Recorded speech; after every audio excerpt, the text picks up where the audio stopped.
저를 다시 사겠다고요? 안타깝네요. 지금 제 남편은 당신 집안 전체를 살 수 있는 사람입니다. 봐, 봐, 봐, 봐, 봐. 한서윤은 3년짜리 계약 결혼의 마지막 밤, 아무도 붙잡을 수 없을 만큼 조용하게 강재민의 집을 떠났다. 강재민은 그녀의 헌신을 공기처럼 당연하게 여겼고, 그녀가 사라진 뒤에야 자신이 무엇으로 숨쉬고 있었는지 깨닫기 시작한다. 그녀가 남긴 것은 눈물도 원망도 아니었다. 반지와 정산, 서류, 그리고 강씨 집안을 한 달만 버티게 할 500페이지짜리 인수인계 파일뿐이었다.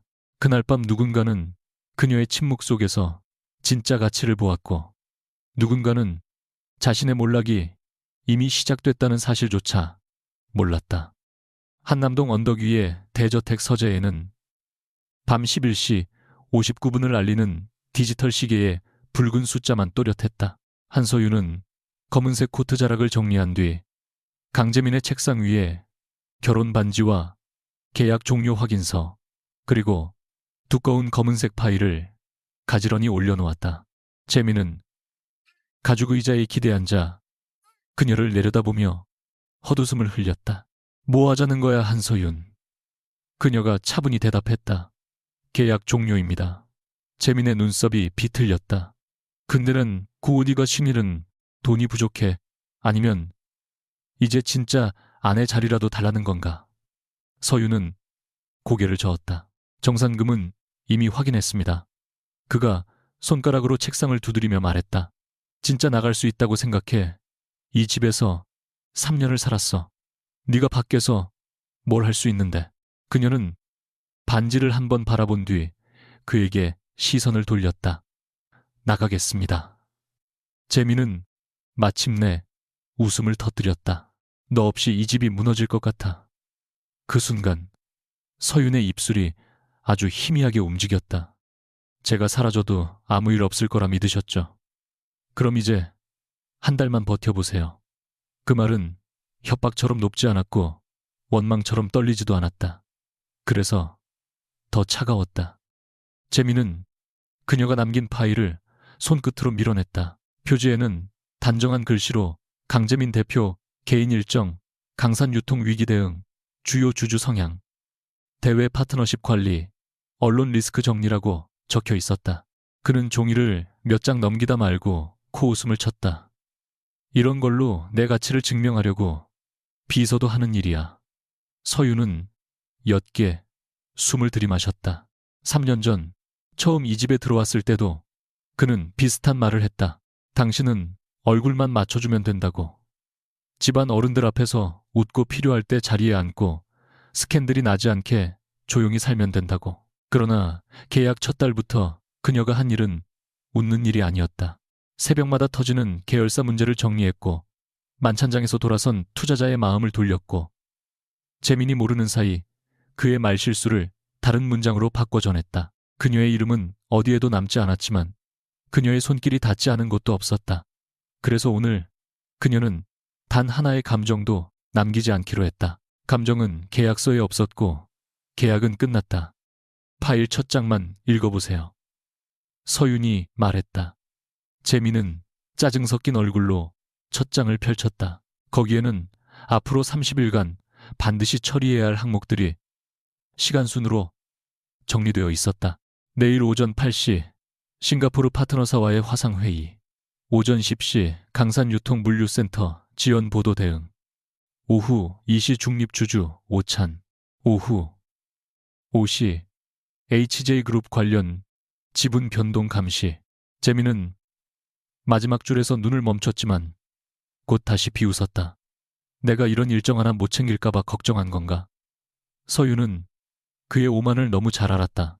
그는 숫자를 봐도 행간을 읽지 못했고 사람을 만나도 침묵의 의미를 이해하지 못했다. 일정이 문제가 아닙니다. 누가 왜 그 자리에 오는지, 어떤 말을 들으면 자리에서 일어나는지, 어떤 이름을 먼저 꺼내면 계약서가 닫히는지 적어두었습니다. 그녀의 목소리는 끝까지 공손했다. 강 대표님께 필요한 건 일정표가 아니라 지금까지 대신 숨 쉬어준 사람의 폐활량입니다. 재민의 얼굴에서 웃음기가 아주 잠깐 사라졌다. 그러나 그는 곧 다시 턱을 들었다. 말이 점점 건방져졌군. 누가 널 여기까지 올려줬는지 잊었어. 서유는 대답하지 않았다. 그 질문은 3년 동안 너무 자주 들었다. 이 결혼은 강씨 집안의 필요로 시작됐다. 재민의 전 연애 스캔들이 승계 문제를 흔들었고 그의 어머니 정혜라는 조용하고 배경이 약하고 똑똑한 여자를 찾았다. 서유는 당시 아버지가 남긴 빚과 동생의 병원비를 감당해야 했다. 그녀에게 그 계약은 모욕이기 전에 생존이었다. 그래서 그녀는 스스로를 낮췄다. 아내가 아니라 완벽한 장치가 되기로 했다.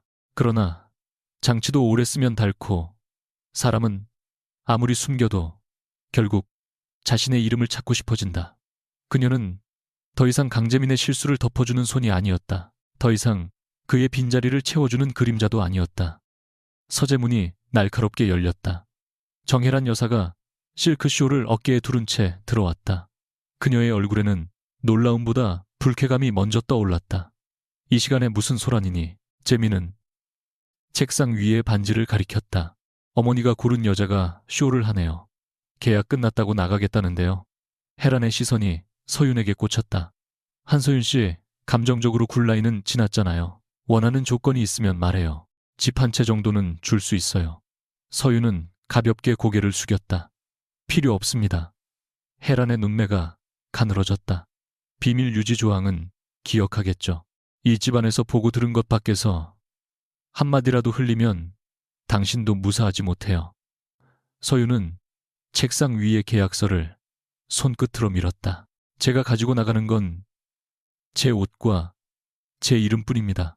그리고 제가 만든 자료는 원본을 두고 갑니다. 혹시 제가 훔쳤다는 말이 나오지 않도록 생성 기록과 전달 기록도 함께 정리했습니다. 헤라는 그제야 파일 두께를 보고 입술을 굳혔다. 재민은 자리에서 일어나 서윤 앞으로 다가왔다. 키 큰 그림자가 그녀를 덮었지만 서윤은 한 걸음도 물러서지 않았다. 너 정말 착각하고 있구나. 밖에 나가면 사람들이 널 뭐라고 부를 것 같아. 강재민의 전 계약 안에 그게 네 전부야. 그의 말은 정확히 그녀가 가장 오래 두려워했던 지점을 찔렀다. 한때 그녀도 그렇게 믿었다. 자신은 누군가의 딸로 실패했고 누군가의 아내로 고용됐고 누군가의 뒤처리로만 존재한다고. 그러나 오늘 밤 이상하게도 그 말은 그녀를 무너뜨리지 못했다. 서윤은 조용히 그를 올려다보았다. 그렇게 생각하신다면 다행입니다. 대표님이 저를 끝까지 과소평가해 주셔야 제가 편합니다. 재민의 눈빛이 거칠어졌다. 어디서 배운 말버릇이야. 서윤은 마지막으로 책상 위 파일을 정리해 그의 쪽으로 밀어놓았다. 첫 장은 읽으시고 둘째 장부터는 비서실장님께 넘기세요. 세 번째 탭은 절대 늦게 열지 마시고요. 늦으면 막을 수 없는 일이 생깁니다. 서윤이 서재를 나왔을 때 복도에는 오래된 정적이 깔려 있었다. 이 집의 모든 물건은 값비쌌고 모든 사람은 조심스러웠으며 모든 침묵에는 서열이 있었다.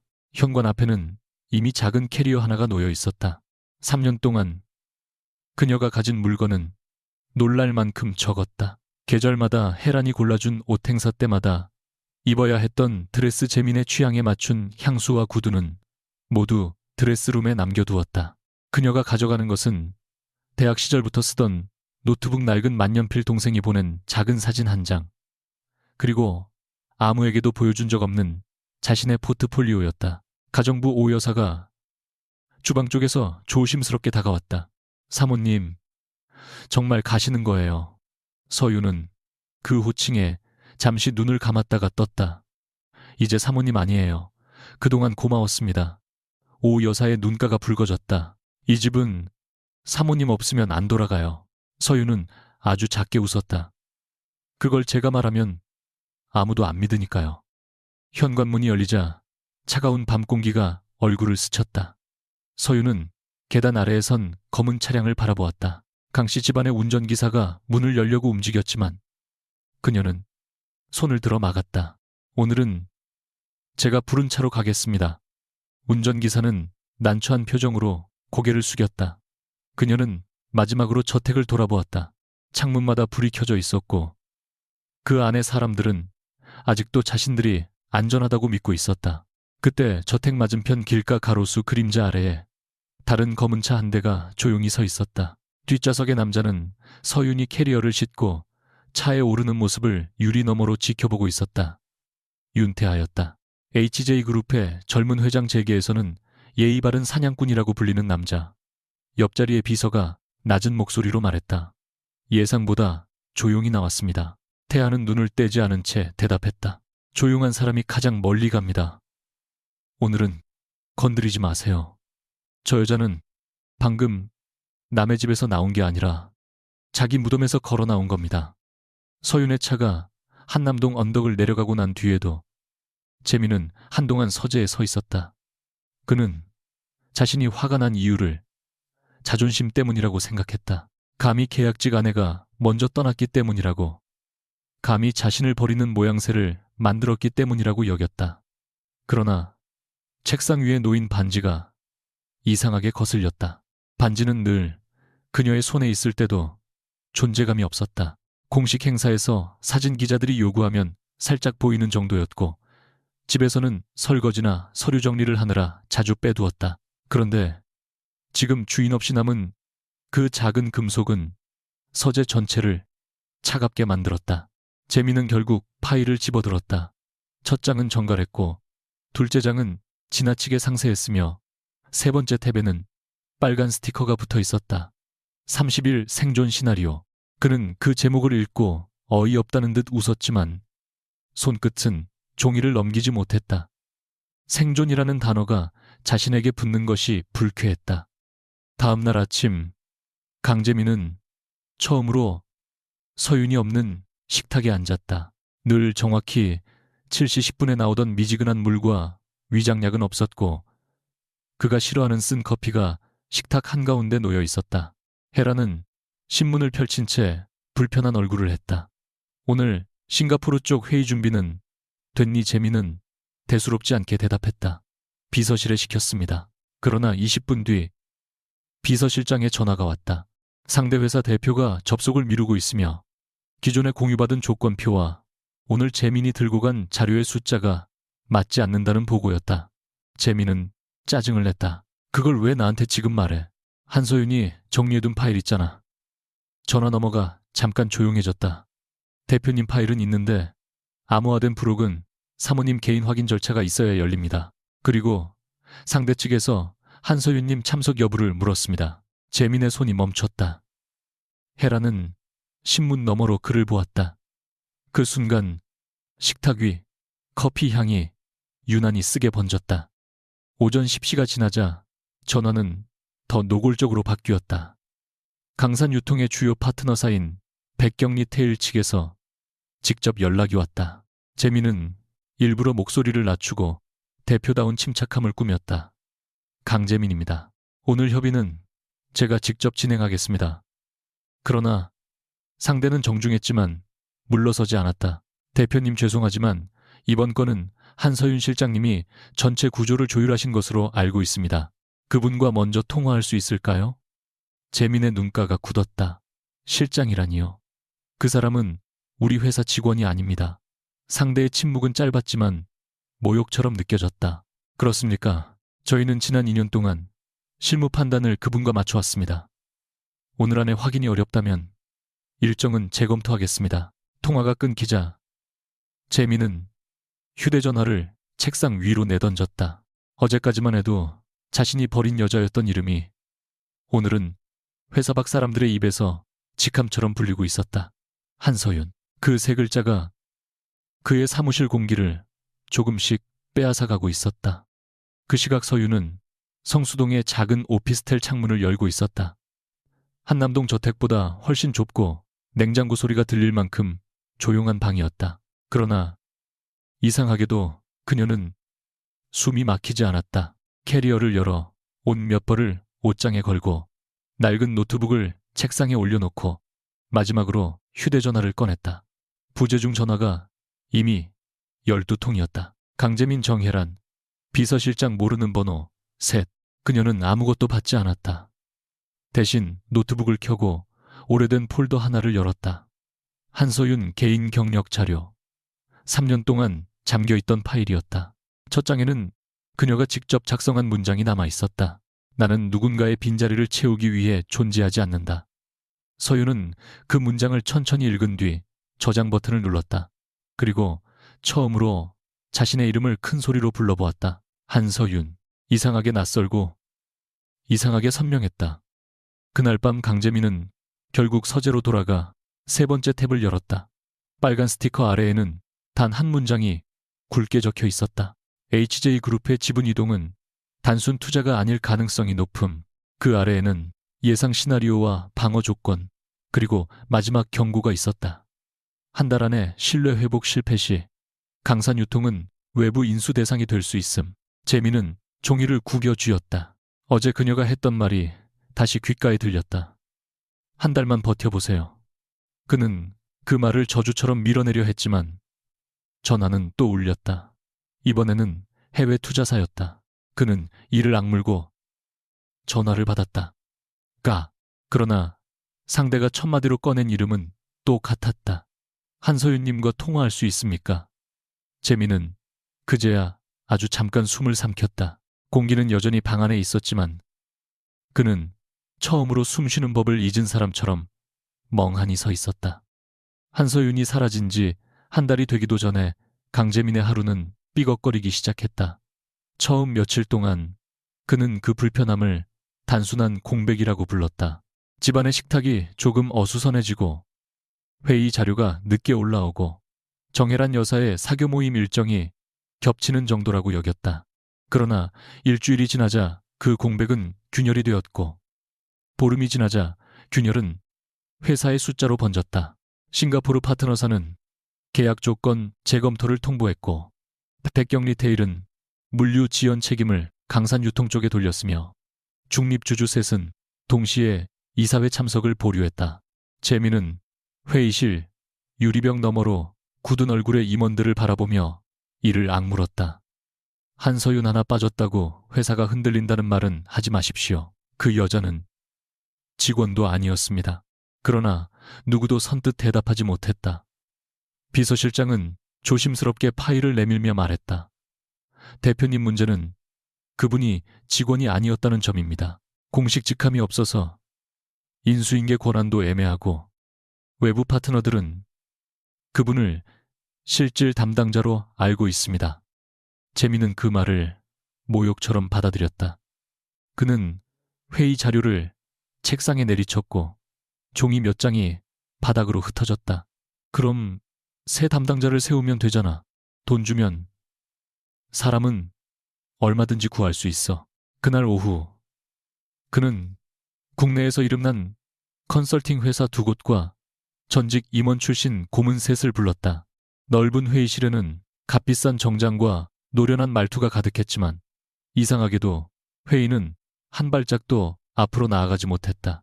누군가는 기존 파트너사의 감정선을 몰랐고 누군가는 정혜란 여사가 싫어하는 언론사를 건드렸으며 또 다른 누군가는 강씨 일가 내부의 사소한 호칭 하나를 틀려 회의 분위기를 얼어붙게 만들었다. 재민은 그제야 서윤이 남긴 파일을 떠올렸다. 주요 인물별 금기어 먼저 꺼내야 할 가족 안부 공개, 석상에서 피해야 할 표현, 주주별 불안 요인. 그는 밤마다 그런 것들을 하찮게 여겼다. 지금은 그 하찮은 문장 하나가 수십억짜리 계약보다 무겁게 느껴졌다. 인정하고 싶지 않았다. 그래서 더 화가 났다. 정혜라는 상황을 다른 방식으로 처리하려 했다. 그녀는 강남의 한 회원제 라운지에서 재계 부인들을 만났고 그 자리에서 차분한 미소로 말했다. 젊은 사람들 사이의 계약은 끝났습니다. 우리 집은 곧 더 안정적인 인연을 준비할 생각이에요. 그 말은 다음 날 아침 이미 여러 사교 모임에 퍼져 있었다.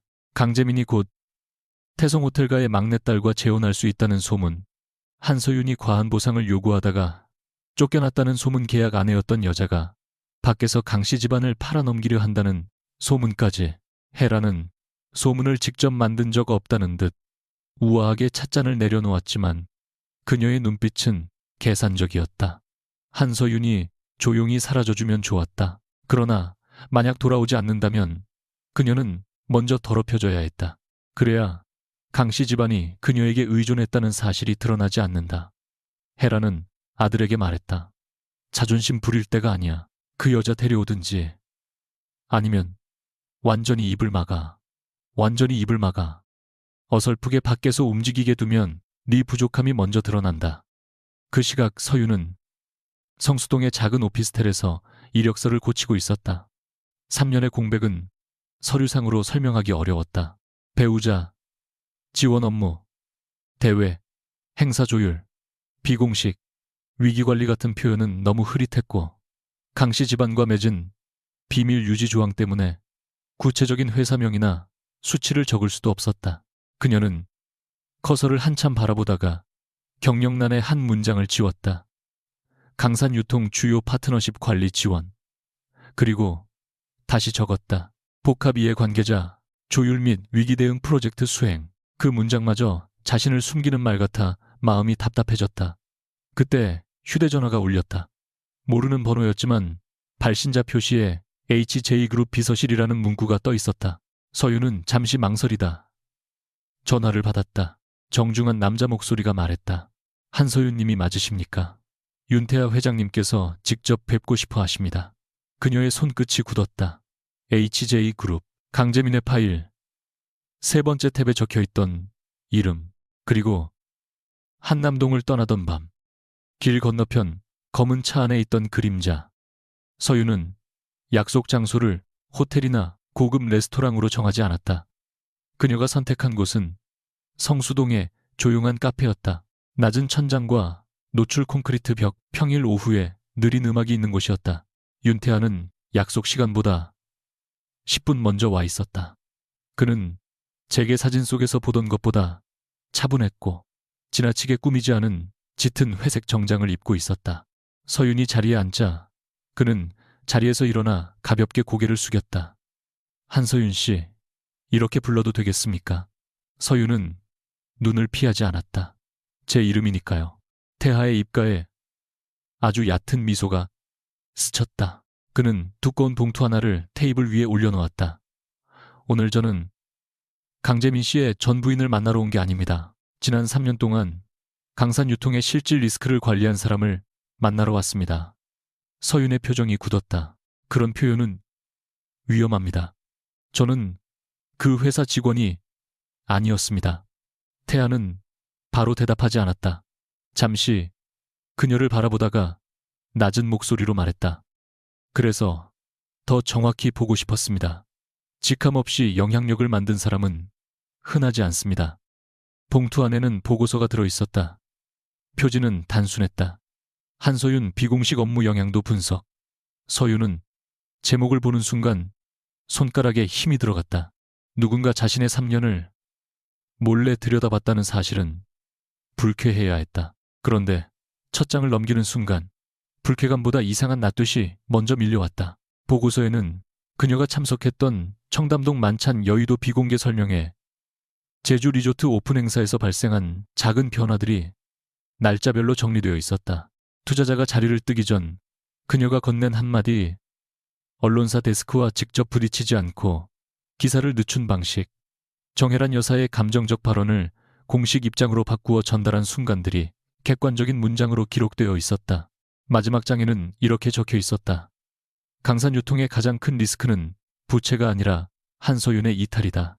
서윤은 그 문장을 한참 바라보다가 보고서를 덮었다. 이걸 왜 제게 보여주시는 거죠? 저를 칭찬하려고 만든 자료는 아닌 것 같은데요. 태아는 그녀의 질문을 피하지 않았다. HJ그룹은 강산유통의 일부 자산을 검토하고 있습니다. 그 과정에서 한서윤 씨의 판단이 필요합니다. 서윤의 눈빛이 차가워졌다. 결국 강씨 집안을 공격하는데 제가 필요하다는 뜻이군요. 공격이 아니라 평가입니다. 말은 언제나 고급스럽게 포장할 수 있죠. 저는 지난 3년 동안 그걸 너무 많이 봤습니다. 그녀의 목소리는 높아지지 않았지만 테이블 사이의 공기가 단단해졌다. 태아는 그제야 자신이 첫 단추를 잘못 끼웠다는 걸 깨달았다. 그는 사람을 평가하는 데 익숙했다. 가치 위험, 가능성, 비용. 그 언어는 그의 세계에서 예의였지만 서윤에게는 또 다른 계약서처럼 들릴 수 있었다. 태하는 커피잔을 내려놓고 말했다. 불쾌했다면 사과드립니다. 제가 원하는 건 당신을 이용하는 게 아니라 당신이 이미 만든 가치를 정당한 자리에서 인정받게 하는 겁니다. 서윤은 희미하게 웃었다. 정당한 자리라는 말도 권력을 가진 사람들이 자주 쓰죠. 필요할 때 내어주고 필요 없어지면 치우는 자리. 그날 만남은 계약으로 이어지지 않았다. 서윤은 보고서를 다시 봉투에 넣어 그에게 돌려주었다. 저는 아직 누구의 무기도 되고 싶지 않습니다. 태아는 봉투를 받지 않았다. 그럼 무기가 아니라 판단자로 오십시오.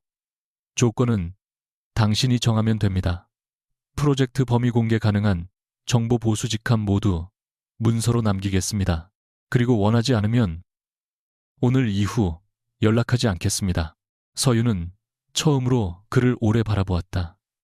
재민은 늘 그녀를 소유물처럼 불렀고 헤라는 거래 대상으로 보았다. 그러나 이 남자는 적어도 그녀에게 조건을 정하라고 말했다. 그것이 진심인지 세련된 전략인지는 아직 알 수 없었다. 그래서 그녀는 봉투를 다시 집어들었다. 검토는 하겠습니다. 하지만 한 가지는 분명히 하죠. 저는 강재민 씨에게 복수하려고 움직이지 않습니다. 그 사람이 무너진다면 그건 제가 밀어서가 아니라 그동안 남의 힘으로 서 있었기 때문일 겁니다. 태아는 아주 천천히 고개를 끄덕였다. 그 문장까지 포함해서 저는 당신의 판단을 사고 싶습니다. 카페 밖으로 나온 서윤은 늦은 오후에 성수동 거리를 걸었다. 쇼룸, 유리창에 비친 자신의 모습은 한남동 저택의 거울 속 여자와 달랐다. 비싼 드레스도 강씨 집안의 보석도 없었다. 단정한 코트와 오래된 가방뿐이었다. 그런데 이상하게 초라하지 않았다. 휴대전화가 다시 울렸다. 이번에는 강재민이었다. 서윤은 받지 않았다. 곧 문자 하나가 도착했다. 어디야? 유치하게 굴지 말고 돌아와. 회사 일 때문에 잠깐 네가 필요해. 그녀는 그 문장을 읽다가 화면을 껐다. 잠깐 필요하다는 말이 이렇게 선명한 칼날일 수 있다는 걸 이제야 알았다. 필요하니까 돌아오라니. 3년 동안 그녀가 기다린 것은 필요가 아니라 인정이었다. 그녀는 강변 쪽으로 걸음을 옮기며 숨을 길게 내쉬었다. 자신을 다시 낮추고 싶어지는 순간은 분명 올 것이다. 익숙한 굴욕은 낯선 자유보다 덜 무섭기 때문이다. 그러나 오늘 그녀는 돌아가지 않았다. 강재민은 그 밤 술기운이 오른 채 정혜란의 방을 찾아갔다. 혜란은 이미 태성호텔가와의 저녁 자리를 잡아두고 있었다. 그 여자에게 전화했니? 재민은 넥타이를 느슨하게 풀며 말했다. 안 받습니다. 어머니가 사람 보내세요. 혜란의 눈빛이 차가워졌다. 데려오라는 뜻이 아니야. 네가 정말 데려오고 싶다면 무릎 꿇는 흉내라도 내야 해. 하지만 그럴 자신 없으면 그 여자가 우리 집에 필요 없다는 걸 먼저 증명해야 한다. 재민은 입술을 비틀었다. 제가 왜 그 여자한테 무릎을 꿇습니까? 혜라는 아들을 오래 바라보았다. 그녀는 재민을 사랑했지만 동시에 누구보다 잘 알았다. 아들의 오만은 능력에서 나온 것이 아니라 평생 누군가가 뒤에서 치워준 실패의 부스러기 위에 세워진 것이었다. 그 누군가가 한서윤이었다는 사실을 인정하는 순간 강재민의 후계자 이미지는 끝난다. 헤라는 낮게 말했다. 그러니까 더럽혀. 여론이 먼저 그 여자를 의심하게 만들어.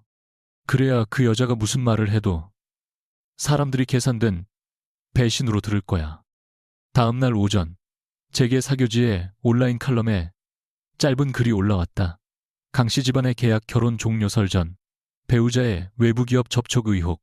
이름은 직접 언급되지 않았지만 읽는 사람은 모두 한서윤을 떠올릴 수밖에 없었다.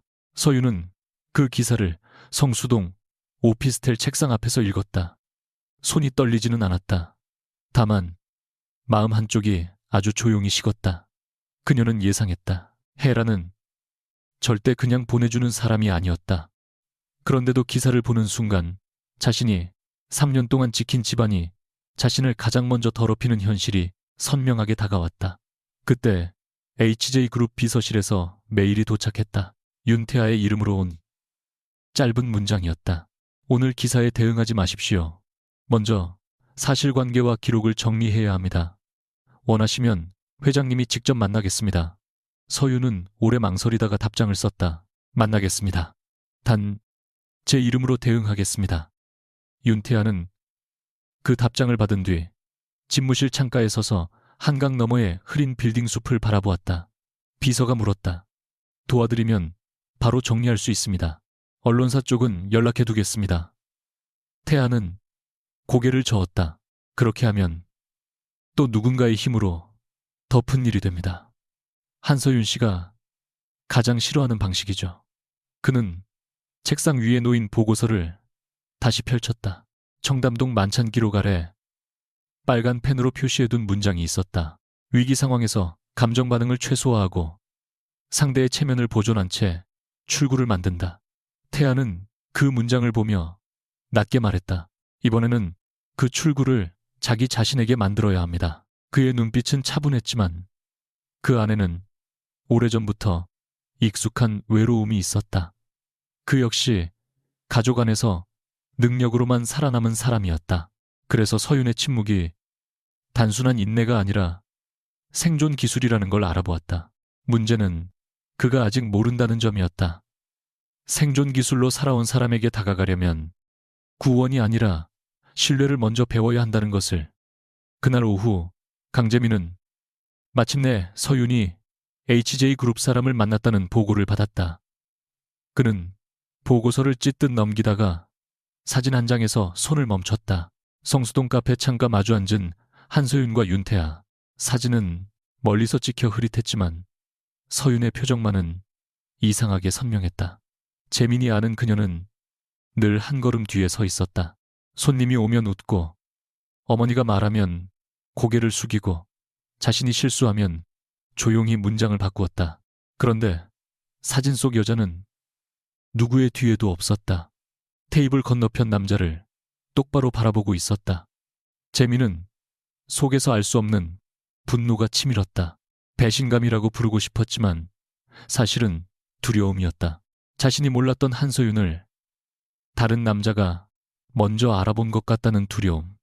그는 휴대전화를 집어들고 메시지를 보냈다. 너 지금 누구 편에 서 있는 거야? 몇 분 뒤 처음으로 답장이 왔다. 저는 이제 제 편에 서 있습니다. 재민은 그 짧은 문장을 읽고 자신이 정말로 무언가를 잃었다는 사실을 처음으로 깨닫기 시작했다. 사교지의 짧은 칼럼은 하루 만에 재계 전체의 귓속말이 되었다. 이름이 지워진 기사였지만 익명은 오히려 더 잔인했다. 사람들은 빈칸을 자기들 방식으로 채웠고 한서윤은 강씨 집안을 팔아넘긴 여자 계약이 끝나자마자 더 큰 돈줄을 찾아간 여자 HJ그룹의 사냥개가 된 여자로 바뀌어갔다. 서윤은 성수동 오피스텔 책상 앞에서 모든 기사를 출력해 시간순으로 정리했다. 감정적으로 대응하지 않는 습관은 몸에 남아 있었지만 이번에는 그 침착함이 그녀 자신을 지키기 위한 것이었다. 휴대전화에는 강재민의 메시지가 연달아 도착했다. 너 이 정도로 나오면 나도 가만히 안 있어. 우리 집에서 먹고 산 3년을 잊었어. 지금이라도 돌아오면 수습해 줄 수 있어. 서윤은 마지막 문장을 오래 바라보았다. 수습. 그 단어가 기이하게도 지난 3년의 전부를 설명했다. 그는 늘 무너뜨렸고 그녀는 늘 수습했다. 그런데 이제는 그가 그녀의 인생까지 수습해주겠다고 말하고 있었다. HJ그룹 본사 37층 회의실은 차갑고 투명했다. 긴 유리 테이블 위에는 서윤을 둘러싼 기사와 강산유통 내부 자료, 검토 보고서, 그리고 프로젝트 참여 제안서가 나란히 놓여 있었다. 윤태아는 회의실 끝자리에 앉아 있었고 그의 맞은편에는 HJ그룹의 사회이사들과 전략본부 임원들이 굳은 얼굴로 앉아 있었다. 가장 먼저 입을 연 사람은 오래된 금융가 출신의 문 이사였다. 회장님, 이 여성분이 유능하다는 점은 보고서로 확인했습니다. 하지만 강재민 대표의 전 배우자라는 사실만으로도 이해상충입니다. 지금 언론의 의혹까지 나왔습니다. 이런 사람을 프로젝트 안으로 들이는 건 위험합니다. 태아는 시선을 내리지 않았다. 위험한 사람과 위험을 이해하는 사람은 다릅니다. 문 이사의 눈가가 찌푸려졌다. 회장님께서 개인적 관심을 업무 판단으로 착각하고 계신 건 아닌지 우려됩니다. 그 말에 회의실 공기가 단번에 굳었다. 서유는 창밖을 보던 눈을 천천히 돌렸다. 그녀는 모욕에 익숙했지만 태아가 자신 때문에 공격받는 장면에는 이상하게 가슴이 조여왔다. 서유는 그 자리에서 일어나지 않았다.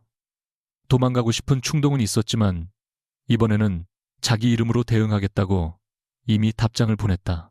그녀는 테이블 위에 준비해온 작은 외장 드라이브와 출력물을 올려놓았다. 저를 배제하셔도 됩니다. 하지만 그 결정이 안전 때문인지 소문 때문인지는 구분하셔야 합니다. 문 이사의 눈썹이 올라갔다. 서유는 차분히 말을 이었다. 강산유통 내부 기밀은 사용하지 않습니다. 제가 제안할 수 있는 건 공개자료, 언론 보도, 공시자료, 행사, 참석 기록, 그리고 제 개인이 작성한 이해관계자 분석뿐입니다. 해당 파일은 생성 시간과 전달 이력이 남아있고 원본은 계약 종료 이래 강재민 대표 측에 모두 인수인계했습니다. 한 임원이 날카롭게 물었다. 그럼 왜 그 자료가 당신 개인의 것이라고 주장합니까? 강씨 집안에서 일하며 만든 것 아닙니까? 서윤의 손끝이 아주 잠깐 굳었지만 목소리는 흔들리지 않았다. 저는 그 집의 직원이 아니었습니다. 아내도 아니었고요. 계약서상 제 역할은 대외 이미지 유지였지만 실제 수행 업무는 계약서에 명시되지 않았습니다. 그 모호함을 이용해 제 이름을 지운 건 강씨 집안입니다. 이제 그 모호함을 이용해 저를 범죄자로 만들 수는 없습니다. 회의실에는 짧은 침묵이 흘렀다. 윤태아는 그 침묵 속에서 서윤의 어깨가 얼마나 단단하게 버티고 있는지 보았다. 그녀는 도움을 요청하지 않았다. 그의 쪽을 바라보지도 않았다. 이상하게도 그 사실이 태아를 안심시켰다. 이 여자는 누군가의 뒤에 숨을 사람이 아니었다. 동시에 그는 불편한 자각을 느꼈다. 자신 역시 처음에는 그녀를 보고서 속인물로만 읽었다. 능력치 리스크 관리, 역량 네트워크, 영향력, 협상 가치, 재민과 다른 방식이었을 뿐 그도 그녀를 하나의 자원으로 바라본 순간이 있었다. 태아는 낮은 목소리로 말했다. 한서윤 씨의 참여 여부는 오늘 결정하지 않겠습니다. 대신 독립 검토 절차를 열겠습니다. 외부 법무팀과 감사팀이 자료 출처를 확인하고 이해상충 범위를 제안합니다. 그 결과 문제가 없다면 저는 이 프로젝트의 판단자로 한서윤 씨를 정식 제안하겠습니다. 문 이사는 불만을 감추지 않았지만 반박할 명분을 찾지 못했다. 서윤은 그제야 태아를 바라보았다. 고맙다는 말은 하지 않았다. 다만 눈빛이 아주 조금 부드러워졌다. 그러나 강재민은 기다릴 줄 몰랐다. 그날 저녁 그는 청담동의 한 프라이빗 레스토랑으로 서윤을 불러냈다. 서윤은 처음에는 거절하려 했지만 재민이 보낸 마지막 메시지 때문에 약속 장소로 향했다. 네가 안 오면 내일 네 동생 병원까지 기자가 찾아갈 수 있어. 그 문장을 보는 순간 서윤은 분노보다 차가운 결심을 먼저 느꼈다. 그녀가 레스토랑 별실에 들어섰을 때 재민은 이미 와 있었다. 그는 와인잔을 손에 들고 있었지만 얼굴은 술보다 더 붉었다. 드디어 왔네. 너도 가족이 약점인 건 여전하군. 서윤은 자리에 앉지 않고 물었다. 제 동생을 언급한 이유가 뭡니까? 재민은 비웃었다. 네가 먼저 선을 넘었잖아. HJ그룹에 붙어서 우리 회사를 찢어 먹으려고 했으면 이 정도는 각오했어야지. 서윤은 그의 얼굴을 똑바로 보았다. 강재민 씨, 아직도 모르겠어요. 저는 당신 회사를 무너뜨릴 필요가 없습니다. 당신이 알아서 무너지고 있으니까요. 재민은 자리에서 벌떡 일어났다. 네가 뭔데 그렇게 말해. 내가 너 없으면 아무것도 못하는 남자로 보여. 서윤은 대답 대신 가방에서 작은 봉투 하나를 꺼내 테이블 위에 놓았다. 계약 기간 동안 제가 처리한 업무 목록입니다. 법적 분쟁을 만들 생각은 없습니다. 다만 더는 제 이름을 더럽히지 마세요. 저를 배신자로 몰면 저는 제가 무엇을 했는지 공개할 수밖에 없습니다. 재민은 봉투를 낚아채듯 열었다. 거기에는 날짜와 장소, 참석자 위기 상황, 서윤의 조치가 간략히 정리되어 있었다. 청담동 만찬 투자 철회 방지, 부산 물류 파업 중재, 제주 리조트 오픈식 기자 질의문 수정, 정혜란 여사 발언 수습, 강재민 대표 비공개 사과문 작성. 재민의 손이 떨렸다. 이걸 협박이라고 하는 거야. 서윤은 고개를 저었다. 아니요, 기록이라고 합니다. 그의 눈빛이 험해졌다. 너는 내가 만든 자리에서 살았어. 서윤의 입술 끝이 아주 작게 떨렸다. 상처 때문이 아니라 드디어 자신이 그 말에 무너지지 않는다는 사실이 낯설어서였다. 아니요, 저는 당신이 망친 자리들을 치우며 살았습니다. 별실 문 밖에서 낮은 인기척이 들렸다. 서윤은 돌아보지 않았지만 재민은 먼저 알아차렸다. 윤태아가 문가에 서 있었다. 그는 별다른 표정 없이 안으로 들어왔고 뒤따른 비서는 조용히 문을 닫았다. 재민의 얼굴이 굳었다. 여기까지 감시를 붙였나, 윤 회장. 태아는 서윤에게 먼저 물었다. 한서윤 씨, 이 자리가 자발적인 만남이었습니까? 서윤은 잠시 그를 바라보다가 대답했다. 처음부터 끝까지 자발적이지는 않았습니다. 하지만 제가 처리하겠습니다. 그 말에 태아는 한 걸음 물러섰다. 재민은 냉소했다. 멋진 척하지 마. 결국 네가 데리고 온 남자잖아. 서윤은 차갑게 말했다. 아니요, 제가 부르지 않았습니다. 그리고 설령 그랬다 해도 지금 문제는 제가 누구와 왔느냐가 아니라 당신이 제 가족을 협박했다는 사실입니다. 태아는 그 말을 듣고 비서에게 짧게 지시했다. 방금 발언과 문자기록 보존하세요. 재민이 이를 악물었다. 법으로 가겠다는 건가? 서윤은 조용히 답했다. 아직은 아닙니다. 당신이 멈추면 저도 여기서 멈춥니다. 그날 밤 이후 서윤과 태아 사이에는 이상한 침묵이 생겼다. 태아는 그녀를 집까지 데려다 주겠다고 하지 않았다. 대신 카페 앞 도로에서 차를 멈추고 그녀가 먼저 내릴 때까지 기다렸다. 서윤은 문을 열기 전 말했다.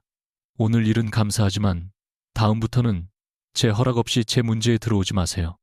태아는 핸들 위에 놓인 손을 가만히 보다가 대답했다. 알겠습니다.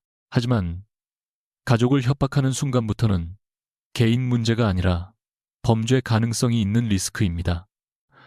서윤은 피곤한 눈으로 그를 보았다. 또 리스크군요. 태아는 짧게 숨을 내쉬었다. 습관입니다. 고치겠습니다. 그러드, 그러드, 그러드, 그러드, 그러드.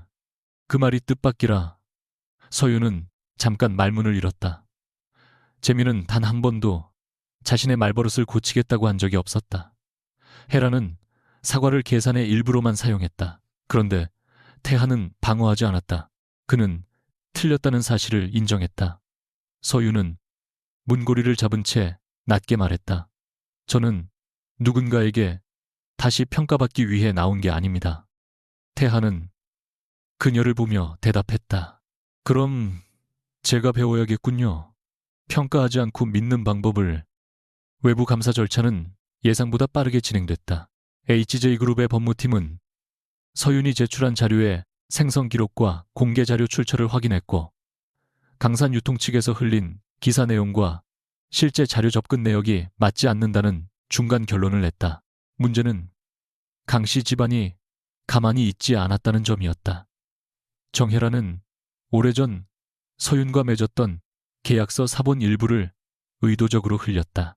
계약 금액과 비밀 유지 조항만 잘라낸 문서는 사람들에게 충분히 자극적이었다. 계약 아내가 돈을 받고 들어왔다. 이제 더 큰 돈을 받고 떠났다. 서윤이 스스로 감춰둔 가장 부끄러운 과거가 누군가의 손에서 더러운 무기가 되어 돌아왔다. 그녀는 HJ그룹 회의실에서 그 문서를 보았을 때 처음으로 얼굴이 하얗게 질렸다. 태아가 조용히 파일을 덮었다. 이 부분은 대응하지 않아도 됩니다. 개인사입니다. 그러나 서윤은 고개를 저었다. 아니요. 제가 숨기면 저 사람들이 제 대신 이야기를 만들 겁니다. 그녀의 목소리가 작게 갈라졌다. 이번에는 제가 말하겠습니다. 서윤은 작은 기자 간담회를 제안했다. HJ그룹 임원들은 반대했고 태아도 처음에는 조심스러워했다. 그러나 그녀는 물러서지 않았다. 제가 계약 결혼을 한 건 사실입니다. 돈이 필요했던 것도 사실입니다. 그걸 부끄러워해서 숨겼기 때문에 저 사람들이 저를 더 쉽게 모욕하는 겁니다. 그녀는 태하의 집무실 창가에 서서 서울의 밤을 내려다보았다. 하지만 돈을 받고 들어갔다고 해서 제 노동과 판단까지 값없이 가져갈 수 있는 건 아닙니다.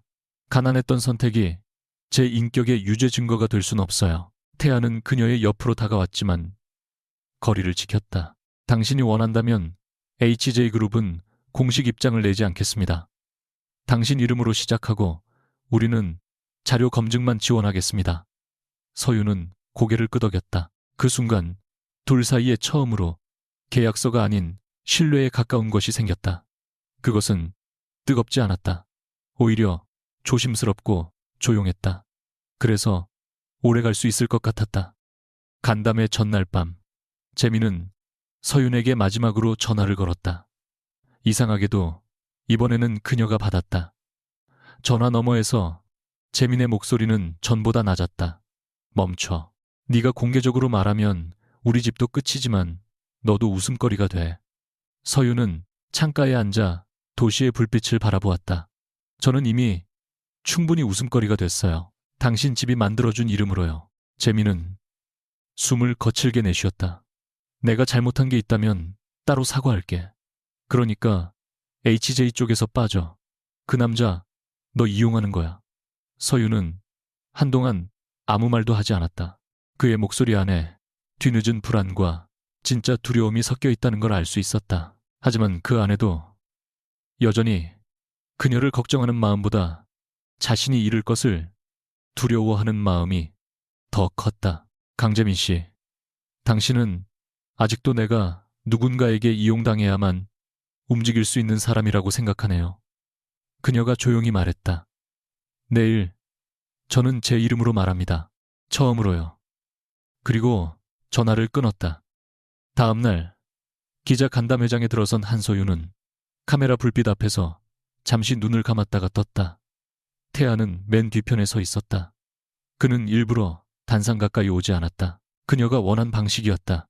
기자들이 수군거렸고 누군가는 날카로운 질문을 준비한 표정으로 손을 들었다. 서윤은 준비한 원고를 내려다보지 않고 입을 열었다. 저는 3년 전 강재민 씨와 계약 결혼을 했습니다. 그 선택은 제 사정과 강 씨 집안의 필요가 맞물린 결과였습니다. 그러나 계약으로 시작된 관계가 제 노동을 지우는 권리가 되지는 않습니다. 회의장은 한순간 조용해졌다. 그녀는 이어서 자신이 작성한 자료에 범위 공개 가능한 업무 기록, 허위 기사에 대한 정정 요청을 차분히 설명했다. 마지막으로 그녀는 고개를 들어 카메라를 똑바로 바라보았다.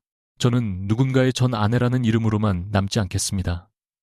제가 한 일에는 제 이름이 있어야 합니다. 그 순간 맨 뒤에 선 태아의 눈빛이 흔들렸다. 그는 그녀가 강하다고 생각했지만 이제 알았다. 그녀의 강함은 상처가 없는 데서 나온 것이 아니라 상처를 숨기지 않기로 선택한 순간부터 시작된 것이었다. 간담회가 끝난 직후 HJ그룹 감사팀의 최종 보고서가 태하의 태블릿으로 도착했다. 강산유통의 주요 부채 구조와 일부 자산 이전 내역, 그리고 강재민 명의로 진행된 무리한 투자 결정들이 정리되어 있었다. 하지만 가장 아래 첨부 파일 제목에서 태하의 시선이 멈췄다. 한서윤, 계약 종료일, 인수인계 파일 내 HJ그룹 지분, 이동 경고문과 실제 공시 변동 비교. 그는 보고서를 천천히 넘기며 깨달았다. 서윤은 단순히 강씨 집안을 떠난 것이 아니었다. 그녀는 떠나기 전 이미 그 집이 어디서 무너질지 알고 있었고, 그럼에도 불법적으로 아무것도 가져오지 않기 위해 경계선을 그어두었다. 바로 그 경계선이 이제 그녀를 지키는 방패이자 강재민을 향한 가장 날카로운 칼이 될 수 있었다. 태아는 창밖을 보며 낮게 말했다. 이제 시작이군. 그리고 같은 시각 강재민은 간담회 영상을 보던 중 리모컨을 바닥에 던졌다. 화면 속 서유는 울지 않았다. 무너지지도 않았다. 그의 이름 뒤에 숨지 않은 채 처음으로 기자 간담회 이후 한서윤의 이름은 더 이상 소문 속 빈칸이 아니었다. 사람들은 여전히 그녀를 판단했지만 적어도 이제는 그녀가 직접 내민 문장 위에서 판단해야 했다. HJ그룹의 외부 감사 보고서가 일부 공개되자 분위기는 빠르게 바뀌었다. 강산 유통의 위기는 한서윤이 떠난 뒤 생긴 배신 때문이 아니라 오래전부터 강재민이 밀어붙인 무리한 투자와 내부 통제 부재에서 비롯됐다는 사실이 드러나기 시작했다. 서윤은 HJ그룹 본사 임시 프로젝트룸에서 밤늦게까지 공시자료와 계약 구조를 대조했다. 그녀의 책상에는 커피가 식어갔고 유리벽 너머로는 여의도의 불빛이 흐릿하게 번졌다. 윤태아는 몇 걸음 떨어진 자리에서 보고서를 읽고 있었다. 그는 더 이상 그녀의 문장을 대신 정리하지 않았다. 대신 질문했다. 이 자산을 살리려면 무엇부터 잘라야 합니까? 서윤은 화면에서 눈을 떼지 않고 답했다. 사람을 자르면 빠릅니다. 하지만 그러면 캥 에셋은 껍데기만 남습니다. 먼저 권한을 잘라야 합니다. 잘못된 결정을 반복하는 손부터. 강 에셋은 강산 유통계열의 부동산과 물류자산을 묶어둔 핵심 회사였다. 겉으로는 안정적인 현금 흐름을 가진 계열사처럼 보였지만 내부에는 재민이 체면을 세우기 위해 만든 무리한 프로젝트와 정혜란이 친척들에게 나눠준 자문 계약이 얽혀 있었다. 서유는 그 구조를 누구보다 잘 알았다. 3년 동안 그녀는 정식 임원도 아니면서 회의 뒤편에서 숫자의 냄새를 맡았다. 이상하게 높은 컨설팅 비용 같은 주소로 반복 송금되는 관리비 실체보다 큰 행사 예산. 그때마다 그녀는 재민에게 조심스럽게 경고했지만 그는 늘 말했다. 집안일이야. 당신은 모르는 척해. 이제 그 집안일은 회계장부 위에서 부채가 되어 있었다. HJ그룹은 강 에셋의 채권단과 조용히 접촉했고 시장은 이미 냄새를 맡았다. 태아는 이사회에서 말했다. 우리는 무너진 회사를 사려는 게 아닙니다. 무너뜨린 권한을 걷어낼 겁니다. 문 이사가 물었다. 그 판단을 한서윤 씨에게 맡기겠다는 뜻입니까? 태아는 서윤을 보지 않고 대답했다. 그 판단을 가장 오래 준비한 사람이 한서윤 씨입니다. 서윤은 그 결정이 두렵지 않다고 말하고 싶었지만 사실은 두려웠다. 누군가의 뒤처리를 하던 손으로 이제 누군가의 권한을 정지시키는 문서에 서명해야 했다. 그 누군가가 강재민이라는 사실보다 더 무서운 것은 자신이 정말로 그 일을 할 수 있다는 깨달음이었다. 그녀는 밤늦게 프로젝트룸 창가에 서서 손목을 꾹 눌렀다. 태아가 조용히 다가왔지만 가까이 오지는 않았다. 망설여집니까? 서윤은 솔직하게 고개를 끄덕였다. 제가 그 사람처럼 될까 봐요. 누군가의 삶을 숫자로 자르고 필요 없으면 버리는 사람. 태아는 잠시 침묵했다. 예전에 그였다면 효율과 책임이라는 단어로 설명했을 것이다. 그러나 지금은 그렇게 말하지 않았다. 당신은 사람을 버리려는 게 아니라 잘못된 권한이 더 많은 사람을 다치게 하지 못하게 막으려는 겁니다. 서유는 그를 바라보았다. 그 차이를 어떻게 믿죠? 태아는 낮게 대답했다. 당신이 계속 그 질문을 하는 한 그 사람들과 같아지지는 않을 겁니다. 며칠 뒤 서울의 한 고급 호텔에서 자선 경매를 겸한 재계 네트워킹 행사가 열렸다. 겉으로는 미술품과 기부금이 오가는 자리였지만 실제로는 강 에셋의 향방을 두고 각 집안과 금융권이 서로의 표정을 읽는 전쟁터였다. 서유는 검은색 드레스를 입고 행사장에 들어섰다. 화려하지 않았지만 선이 단정했고 목에는 어떤 보석도 없었다. 사람들의 시선이 그녀를 따라 움직였다. 전에는 강재민의 옆에 서 있을 때만 시선을 받았지만 오늘의 시선은 달랐다. 그러며라 공공공봉고 한계민은 의심, 호기심, 경계, 그리고 약간의 인정이 섞여 있었다. 태아는 그녀보다 한 걸음 뒤에서 걸었다. 누군가 그에게 다가와 인사하자 그는 짧게 답하고 서윤을 먼저 소개했다. 이번 구조조정 검토를 맡은 한서윤 책임자입니다. 책임자. 그 단어가 서윤의 귓가에 조용히 남았다. 누군가의 부인이 아니라 책임자. 그녀는 처음으로 그 호칭을 피하지 않고 받아들였다. 강재민은 행사장 반대편에서 그 모습을 보고 있었다.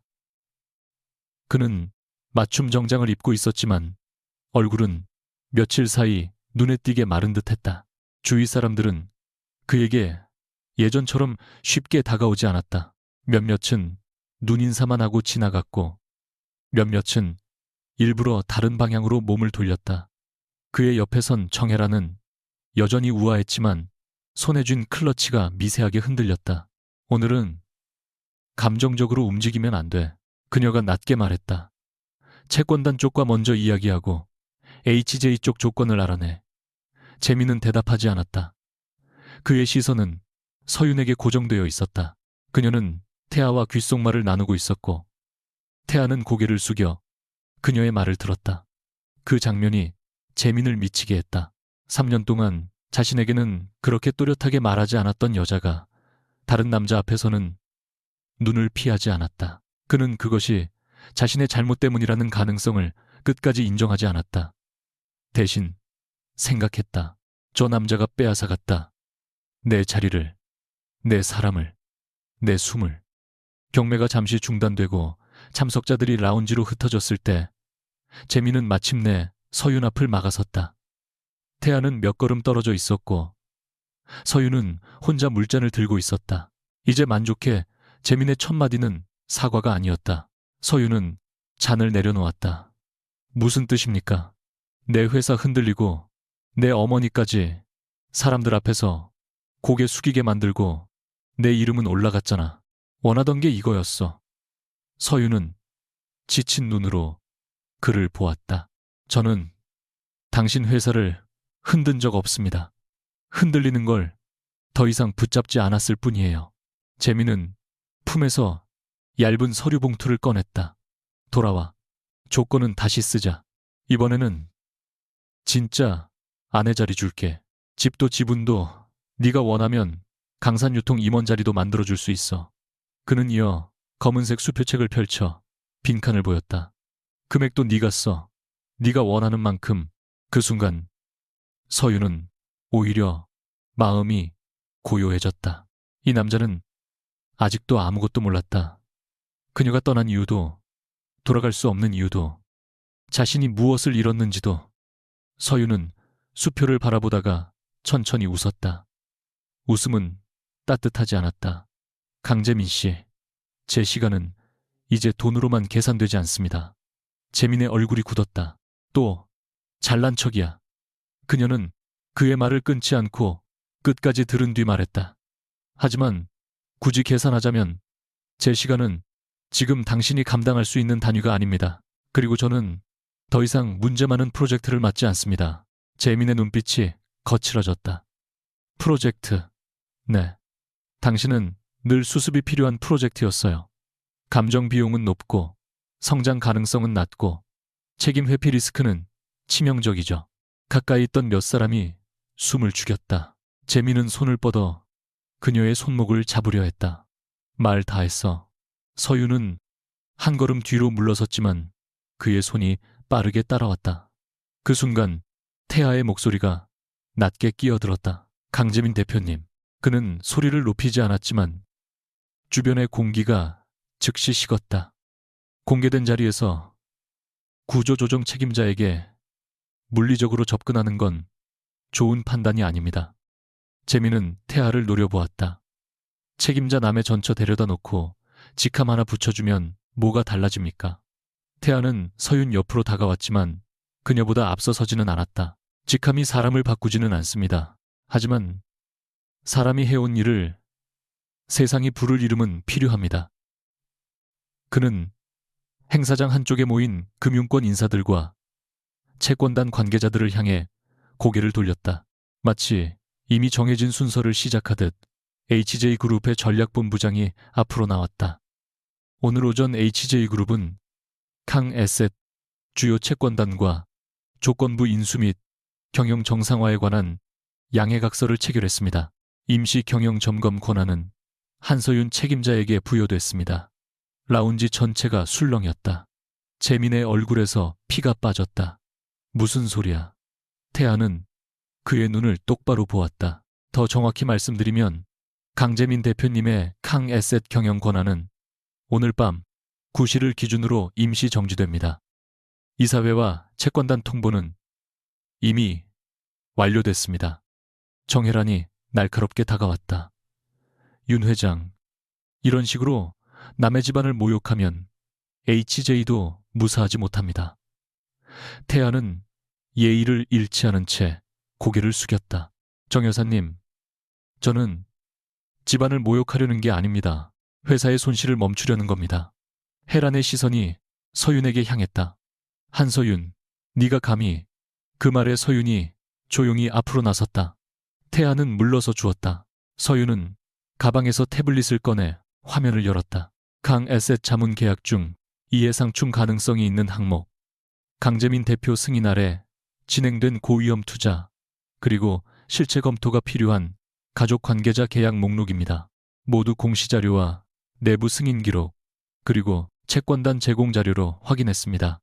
제가 강씨 집안에서 가져온 기밀이 아니라 그동안 모두가 보고도 모른 척한 숫자입니다. 혜라는 입술을 깨물었다. 재민은 태블릿을 빼앗으려는 듯 움직였지만 주변의 시선이 그를 막았다. 서윤은 그를 바라보며 말했다. 제가 떠나던 밤 남긴 500페이지 파일 기억하십니까? 그건 복수 계획이 아니라 마지막 경고였습니다. 대표님이 읽지 않았을 뿐입니다. 재민은 숨을 거칠게 몰아쉬었다. 네가 날 이렇게 만들었어. 그의 목소리에는 분노와 공포가 뒤섞여 있었다. 서윤은 고개를 저었다. 아니요, 저는 당신이 만든 결과에 날짜를 붙였을 뿐입니다. 그는 무언가 말하려다 멈췄다. 행사장 곳곳에서 휴대전화 알림음이 울리기 시작했다. 경제지 속보였다. HJ그룹 캥에셋 조건부 인수 추진, 강재민 대표 경영권한 임시 정지, 한서윤 구조조정 책임자 선임. 재민은 화면 속 자신의 이름과 서윤의 이름을 번갈아 보았다.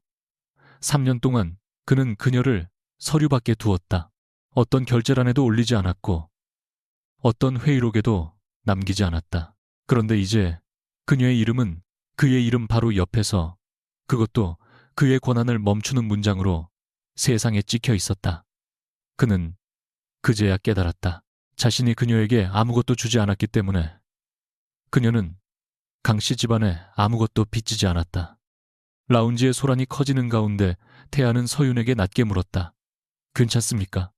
서윤은 한참 뒤에야 대답했다. 괜찮지는 않습니다. 하지만 후회하지는 않아요. 태아는 고개를 끄덕였다. 그에게는 그 말이 어떤 승리 선언보다 크게 들렸다. 재민은 마지막으로 수표책을 바닥에 떨어뜨렸다. 돌아와. 제발. 이번에는 명령이 아니었다. 그러나 너무 늦은 부탁이었다. 서윤은 그를 오래 바라보았다. 자신을 모욕하던 남자, 자신을 필요할 때만 부르던 남자, 그리고 지금 처음으로 잃은 것을 알아차린 남자. 그녀 안에 어떤 상처가 아주 천천히 문을 닫았다. 강재민 씨, 저는 돌아갈 집을 잃은 게 아닙니다. 숨 막히던 방에서 나온 겁니다. 그녀는 돌아서서 태아와 함께 라운지를 나갔다. 뒤에서 재민이 무너지는 소리가 들린 것 같았지만 서윤은 돌아보지 않았다.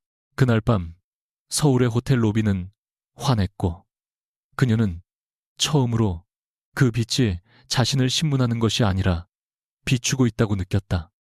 호텔 밖 검은 차량 옆에서 태하는 문을 열지 않고 서윤을 기다렸다. 예전 같았으면 그는 자연스럽게 문을 열고 그녀를 보호하려 했을 것이다. 그러나 오늘은 그녀가 먼저 선택할 시간을 주었다. 서유는 계단 아래에서 잠시 멈춰섰다. 차가운 밤 공기가 목덜미를 스쳤고 멀리 한강 쪽 빛이 번졌다. 윤태아 씨. 그녀가 처음으로 그의 이름을 직함없이 불렀다. 태하의 눈빛이 아주 조금 흔들렸다. 예, 예, 예, 예, 예. 오늘 제 옆에 서줘서 고맙습니다. 제 앞에 서지 않아줘서도요. 태하는 천천히 숨을 내쉬었다. 그게 생각보다 어렵더군요. 서유는 희미하게 웃었다. 저도 누군가를 믿는 게 생각보다 어렵습니다. 두 사람 사이에는 아직 사랑이라는 말을 꺼내기엔 너무 많은 상처가 남아 있었다. 그러나 그날 밤 서유는 처음으로 자신이 다시 계약서가 아닌 마음의 언어를 배울 수도 있겠다고 생각했다. 그리고 태아는 처음으로 누군가를 얻는 일이 소유가 아니라 기다림일 수 있다는 것을 배웠다. 강 아세트의 경영 권한 정지 소식은 다음 날 아침 재계 전체를 흔들었다. 강재민은 공식적으로 병가를 이유로 모든 대회 일정을 중단했지만 실제로는 이사회 조사와 채권단 질의에 묶여 한 발짝도 움직일 수 없었다. 정혜라는 여전히 전화를 돌리고 사람을 만나며 사태를 뒤집으려 했지만 이번에는 그녀의 오래된 인맥도 쉽게 움직이지 않았다. 모든 숫자가 너무 선명했고 모든 기록이 너무 정확했다. 한서유는 HJ그룹 임시사무실에서 강 아세트의 계약 목록을 하나씩 검토했다. 그녀가 첫 번째로 내린 결정은 예상과 달랐다. 재민의 측근들을 한꺼번에 자르지 않았고 강씨 성을 가진 사람들을 공개적으로 망신 주지도 않았다. 대신 실체 없는 자문 계약과 중복 비용을 먼저 동결했고 물류 현장의 직원 고용은 유지했다.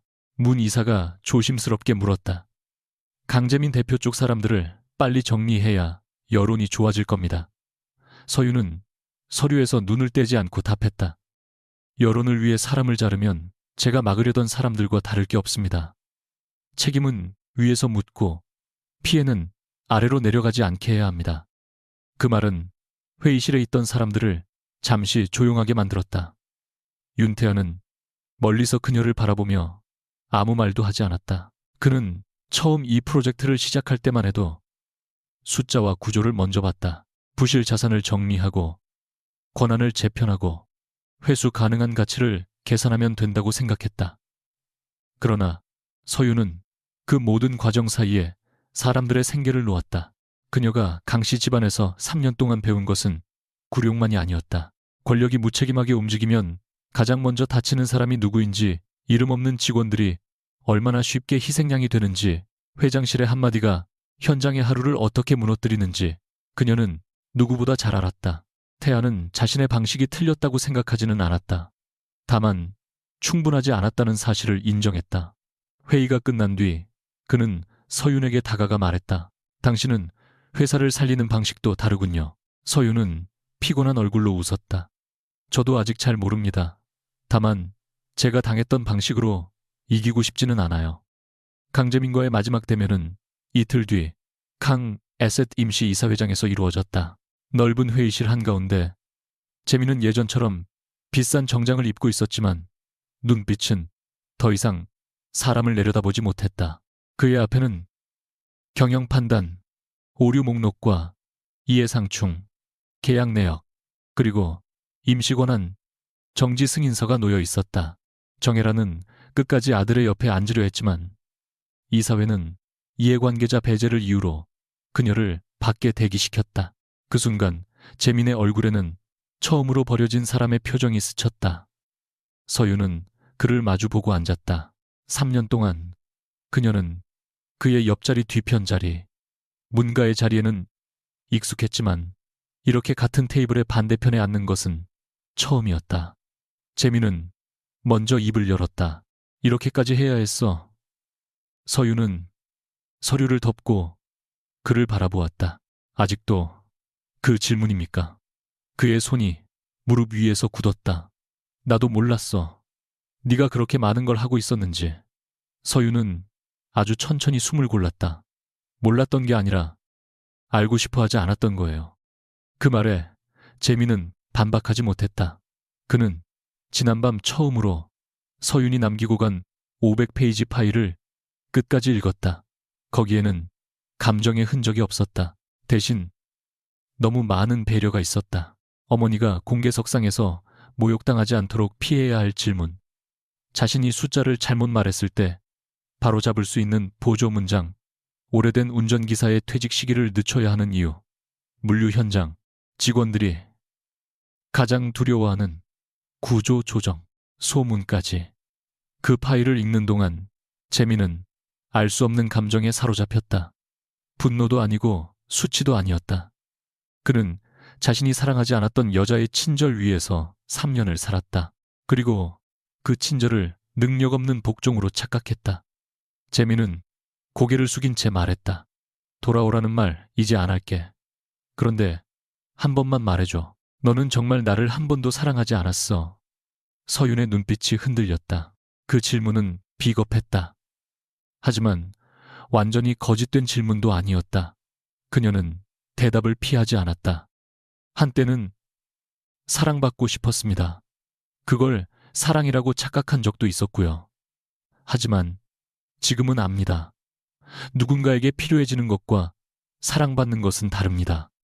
회의실 밖 복도에서 정혜라는 분노를 참지 못하고 서윤을 기다리고 있었다. 이사회가 끝나자마자 그녀는 서윤 앞을 막아섰다. 네가 뭘 안다고 우리 집을 심판해. 네가 들어오기 전부터 강씨 집안은 이 자리에 있었어. 서윤은 멈춰섰다. 예전 같았으면 고개를 숙였을 것이다. 그러나 이번에는 혜란의 눈을 똑바로 보았다. 그래서 더 오래 무너지고 있었던 겁니다. 오래된 집안이라는 이유만으로 아무도 내부를 보려고 하지 않았으니까요. 혜란의 얼굴이 창백해졌다. 내가 너를 거둬줬어. 내 동생 병원비를 누가 해결했는데. 서윤의 목소리는 낮았지만 또렷했다. 그 돈 때문에 저는 3년을 일했습니다. 웃었고 침묵했고 대신 사과했고 대신 막았습니다. 빚은 갚았습니다. 이제 그 돈으로 제 인생을 끝까지 소유하려 하지 마세요. 복도 끝에 있던 직원들이 숨을 죽였다. 혜라는 처음으로 말문이 막혔다. 서윤은 마지막으로 고개를 숙였다. 예전처럼 굴복의 인사가 아니라 끝을 알리는 인사였다. 정 여사님, 저는 더 이상 그 집 사람이 아닙니다. 그러니 저를 부를 권한도 없습니다. 그날 오후 K잉 에셋의 공식 입장이 발표되었다. 강재민은 경영 판단 책임을 인정하고 대표직에서 물러났으며 일부 부당 계약은 조사 후 정리 절차에 들어갔다. 정혜란이 관리하던 가족 관계자 자문 계약도 모두 중단됐다. 그러나 HJ그룹은 현장 직원의 고용 안정과 주요 거래처 보호를 우선하겠다고 밝혔다. 기사 제목들은 자극적이었지만 서윤은 더 이상 모든 제목에 흔들리지 않았다. 몇몇 경제지는 그녀를 냉혹한 구조조정 책임자라고 불렀고 몇몇 칼럼은 오히려 강씨 집안이 놓친 인재라고 썼다. 그 모든 말들은 이제 그녀를 완전히 정의하지 못했다. 저녁 무렵 백경리테일 대표가 직접 연락을 해왔다. 한 책임자님, 늦었지만 말씀드리고 싶었습니다. 저희가 강산유통을 믿었던 건 사실 강재민 대표가 아니라 한 책임자님의 조율 때문이었습니다. 서윤은 전화를 끊은 뒤 한동안 창밖을 바라보았다. 인정은 너무 늦게 왔고 그래서 조금 아팠다. 하지만 늦은 인정도 때로는 사람의 오래된 상처에 작고 단단한 봉합선이 되어 주었다. 며칠 뒤 밤 서윤은 한강이 내려다 보이는 HJ그룹 사옥 옥상 정원에서 태아를 만났다. 서울의 불빛은 차갑고 아름다웠고 바람은 조금 매서웠다. 태아는 그녀에게 두꺼운 봉투 하나를 건넸다. 서윤은 본능적으로 미간을 좁혔다. 또 계약서입니까? 태아는 민망한 듯 아주 짧게 웃었다. 아마도요. 제 나쁜 습관이 아직 남아 있습니다. 서윤은 봉투를 열어 첫 장을 읽었다. 혼인 전 합의서라는 제목이 보였지만 내용은 이상했다. 서로의 경력과 재산권을 독립적으로 존중한다. 어느 한쪽도 배우자의 직함을 이유로 업무 결정을 강요하지 않는다. 침묵을 동의로 해석하지 않는다. 갈등이 생기면 회피하지 않고 말한다. 서유는 몇 줄을 더 읽다가 고개를 들었다. 이건 계약서라기보다 반성문 같은데요. 태아의 얼굴이 조금 굳었다가 이내 부드러워졌다. 맞습니다. 당신을 처음 만났을 때 제가 무엇을 잘못했는지 잊지 않으려고 쓴 겁니다. 잊던그나 서유는 종이를 다시 봉투에 넣지 않았다. 대신 한 장씩 천천히 접었다. 태아는 그녀의 행동을 바라보다가 조용히 말했다. 부담을 주려던 건 아닙니다. 당신이 원하지 않으면 없던 일로 하겠습니다. 서유는 접은 종이를 손 안에서 한참 만지작거렸다. 3년 전 그녀가 처음 받은 결혼계약서는 그녀를 지우는 문서였다. 역할은 있었지만 이름은 없었고 보상은 있었지만 존중은 없었다. 지금 눈앞의 문서는 정반대였다. 하지만 서유는 알았다. 아무리 좋은 문장이라도 종이 위에만 있으면 또 다른 안전한 감옥이 될 수 있다는 것을. 그녀는 종이를 반으로 찢었다. 태아의 눈빛이 흔들렸지만 그는 말리지 않았다. 서유는 찢어진 종이를 봉투 안에 넣고 말했다. 윤태아 씨, 저는 이제 계약으로 안전해지고 싶지 않습니다. 태아는 천천히 고개를 끄덕였다. 알겠습니다. 말 한독에 또 하는 또. 그러나 서유는 이어 말했다. 그래도 당신과 함께 있고 싶은 마음은 있습니다. 다만 조건 때문이 아니라 제가 선택해서요. 그 말이 끝나자 옥상 정원에는 긴 침묵이 내려앉았다. 태아는 평생 많은 계약을 성사시켰고 수많은 회의에서 원하는 답을 얻어냈지만 그 어떤 순간에도 지금처럼 조심스럽게 숨을 쉰 적은 없었다. 그는 서윤에게 한 걸음 다가가 멈췄다. 그럼 저도 선택하겠습니다. 당신을 고치거나 보호하거나 소유하려 하지 않겠습니다. 옆에서 배우겠습니다. 늦을 수도 있고 서툴 수도 있습니다. 예, 그래도 도망가지는 않겠습니다. 서유는 그의 눈을 바라보았다. 그 말은 화려한 청혼도 아니었고 재계가 놀랄만한 선언도 아니었다. 그러나 이상하게도 그녀에게는 어떤 보석보다 귀했다. 그녀는 손을 내밀었다. 태아는 아주 조심스럽게 그 손을 잡았다. 그들의 손 사이에는 반지도 서명도 증인도 없었다. 다만 두 사람이 서로를 이용하지 않겠다는 조용한 약속이 있었다.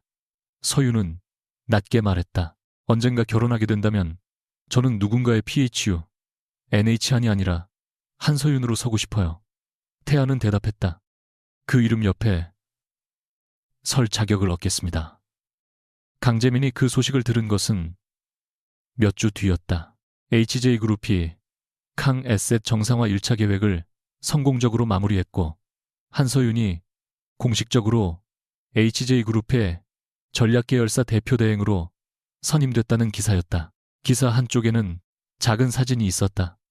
한서윤은 단상 위에서 브리핑을 하고 있었고 윤태아는 청중석에 앉아 그녀를 바라보고 있었다. 강재민은 사진을 오래 보았다. 예전 같았으면 저 자리가 자신의 옆이어야 한다고 분노했을 것이다. 하지만 이번에는 아무 말도 나오지 않았다. 그는 처음으로 정확히 이해했다. 자신이 빼앗긴 것이 아니라 스스로 놓친 것이다. 그녀는 떠날 때 이미 충분히 귀한 사람이었고 자신은 너무 늦게 그 가치를 알아봤다. 재민은 책상 서랍에서 오래된 반지를 꺼냈다. 서윤이 마지막 밤 두고 간 그 반지였다. 그는 그것을 손바닥 위에 올려놓고 한참 바라보다가 결국 작은 상자에 넣어 닫았다. 어떤 후회는 용서를 구할 자격조차 잃은 뒤에야 찾아온다. 그날 그는 처음으로 조용히 울었다.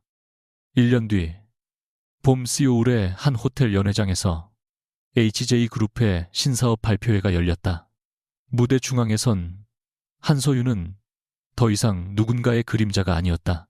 그녀는 차분한 목소리로 파트너십 방향을 설명했고 질의응답에서는 날카로운 질문을 피하지 않았다. 발표가 끝나자 사람들은 박수를 보냈다. 박수 소리는 크지 않았지만 오래 이어졌다. 무대 아래에서 윤태아는 누구보다 먼저 일어나 박수를 쳤다. 그의 왼손 약지에는 단순한 반지가 끼워져 있었고 서윤의 손에도 같은 반지가 있었다. 사람들은 그들의 결혼을 두고 여러 말을 했다. 몰락한 집안의 계약 아내가 HJ의 안주인이 되었다고, 윤태아가 버려진 보석을 주었다고. 그러나 두 사람은 그런 표현을 바로잡지 않았다. 중요한 것은 세상의 문장이 아니라 그들이 서로에게 매일 새로 쓰는 문장이었다. 발표가 끝난 뒤 태하가 조용히 물었다. 피곤합니까? 서윤은 미소 지었다. 조금요.